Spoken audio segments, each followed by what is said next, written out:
तर नमस्कार शेतकरी मित्र, हरीश या युट्यूब चॅनलमध्ये आपणा सर्वांचं स्वागत आहे। आणि सध्या चालू आहे जून महिना आणि जून मध्ये बरेच शेतकरी बागायतदार असतात हे कलमांची किंवा काजू कलमांची लागवड करतात आणि त्यांच्यासाठी उपयुक्त माहिती देतोय। कारण सध्या लागवडीचं सीझन चालू आहे आणि या सीझन मध्ये बरेच शेतकरी हे लागवड करणार आहेत आणि त्यांच्यासाठी हा संदेश आहे माझा की मला जे प्रॉब्लेम झालेत ते त्यांना होऊ नये याच्यासाठी। तर दोन काजू कलमांमधील अंतर हे जवळजवळ 28 फूट असलंच पाहिजे, म्हणजे मुळापासून मुळापर्यंतचं अंतर हे 28 फूट असलंच पाहिजे। भर माती असेल तर कातळ भागावरती 24-25 फूट चालतं।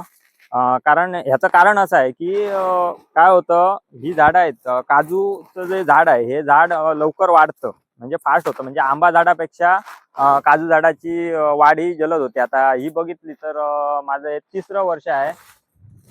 हे 3 वर्षाचं झाड आहे। 3 वर्षाचं झाड एवढं मोठं झालंय की आणि 1-2 वर्षानंतर त्या झाडाच्या फांद्या आणि ह्या झाडाच्या फांद्या एकमेकांना चिटकणार आणि हे चिकटल्या नाही पाहिजेत। कारण काय होतं, एकमेकात फांद्या गेल्यामुळे झाडाला पाहिजे तेवढी हवा किंवा सूर्यप्रकाश हा भेटत नाही, त्यामुळे आपल्या उत्पादनावर त्याचा परिणाम होतो। त्याच्यासाठी अगोदरच 2 झाडं ही पूर्ण ग्रोथ होऊन, म्हणजे 8-10 वर्षाची कलम होऊन सुद्धा 2 झाडांमध्ये कमीत कमी 3 फूट अंतर राहिलं पाहिजे, तरच ते आपल्याला उत्पन्नाला झाड चांगलं येतं। या ठिकाणी अंतर बघू शकता तुम्ही।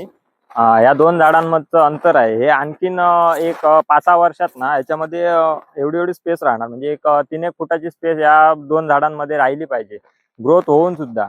मग ही फांद्या एकमेकात गेल्या नाही पाहिजे तर सुद्धा काय केलं जातं हे पुढच्या व्हिडिओमध्ये मी तुम्हाला सांगेनच। परंतु हे लक्षात घ्या की सध्या लागवड चालू आहे, मग लागवडीमध्ये काय करावं लागतं तर एक 28 फूट अंतर ठेवा। आपली डोंगर माती असेल तर त्यामध्ये शक्यतो जेसीबीने खड्डे मारून घ्या, कारण आपल्या झाडाची जी मुळं आहेत ही मुळं व्यवस्थित मातीमध्ये पसरण्यास मदत होते। जेसीबीच्या सहाय्याने काढलेला खड्डा मोठा असतो आणि त्या खड्ड्यामध्ये आपली पाळं फास्ट गेल्यामुळे झाड पण पटकन ग्रोथ होतं, तुम्ही घातलेलं अन्न पाणी त्याला व्यवस्थित लागतं। त्यामुळे शक्यतो झाडं ही 28 फूट लावण्याचा प्रयत्न करा।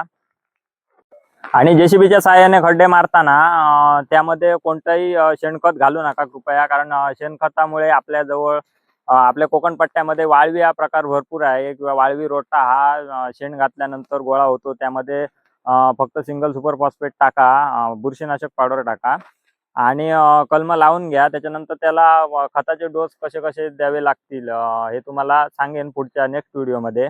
तोपर्यंत धन्यवाद।